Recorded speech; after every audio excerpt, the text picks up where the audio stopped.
નમસ્કાર મિત્રો, જય શ્રી કૃષ્ણ, જય સિયારામ. આજના વિવિધ માર્કેટોના ભાવ આ પ્રમાણે છે.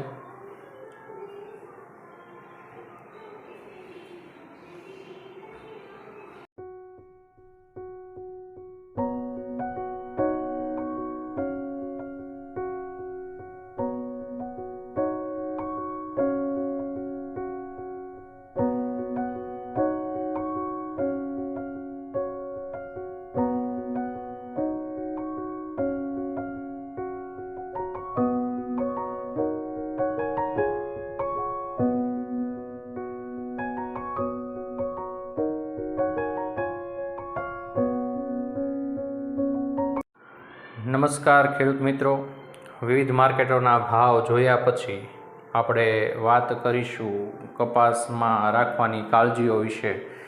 તો વર્તમાન સમયમાં ઘણો બધો વરસાદ પડી ચૂક્યો છે. ઘણા વિસ્તારમાં કદાચ ઓછો વરસાદ છે, પણ જે જગ્યાએ પ્રમાણસર વરસાદ પડ્યો છે તો હવે પછી કપાસની કાળજી શું રાખવી, કેવી રીતે રાખવી એ ખૂબ જ મહત્ત્વની બાબત છે. જે વિસ્તારોમાં ઓરવીને કપા કરવામાં આવ્યો છે એમના કપા લગભગ 60થી 65થી 70 દિવસના થઈ ગયા છે. તો આવા કપાસની અંદર ફૂલ અને ચાપકા અને ઝીંડવા બેસવાના ચાલુ થઈ ગયા હોય તો આવા કપાસમાં આ પરંપરાગત જે કાંઈ ખાતરો આપતા હોય એ તો બરાબર છે, પણ કપાસની ખાસ કોઈ કાળજી રાખવાની થતી હોય તો એ છે માઇક્રો ન્યુટ્રિશન્સ. તમે કપાસની અંદર ઝીંક, પછી એને સલ્ફર આપો છો કે મેગ્નેશિયમ કે પોટાશ, આવા વિવિધ આયર્ન આપો તો આવા વિવિધ માઇક્રો ન્યુટ્રિશન્સ જો કપાને આપવામાં આવે તો કદાચ કપાસની અંદર આવતી જીવાતોનું પણ નિયંત્રણ થઈ શકે છે અને કપાસનો વધ અને એને ફૂલ અને છાપકા બેસવાની વ્યવસ્થા પણ સારી આપણે કરી શકીએ છીએ.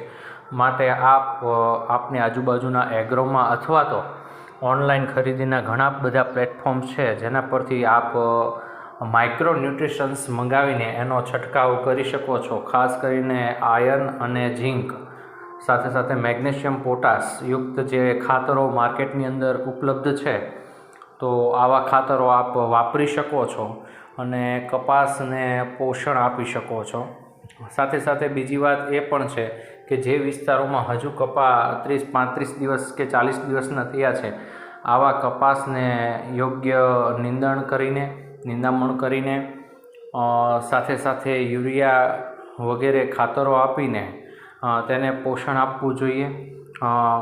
જે આંતરખેડ છે, તમારા કપાસની વચ્ચે જે પાટલું છે એની આંતરખેડ, તેમાં કોઈ પણ જાતનું ખડ ન રહી જાય એવી સરસ મજાની આંતરખેડ કરી શકો, જેથી કરીને તડકો નીકળે તો પૂરતા પ્રમાણમાં નાઇટ્રોજન કે અન્ય તત્વો આસાનીથી આ માટીની અંદર એબ્ઝોર્બ થઈ શકે અને એ છે એ કપાસને પૂરતું પોષણ આપી શકે. તો આપના કપાસની સારી એવી કાળજી રાખો અને કપાસનું ઉત્પાદન વધારો એવી સૌ ખેડૂત મિત્રોને શુભેચ્છા. ખાસ હજી એક વખત કહું છું કે વર્તમાન સમયમાં, અત્યારના સમયમાં માઇક્રો ન્યુટ્રિશન્સની કપાને ખાસ જરૂર હોય છે. તો એવા ન્યુટ્રિશન્સ આપ એને આપશો તો આપનું ઉત્પાદન ચોક્કસ વધશે. આભાર. અસ્તુ. જય સિયારામ, જય શ્રી કૃષ્ણ.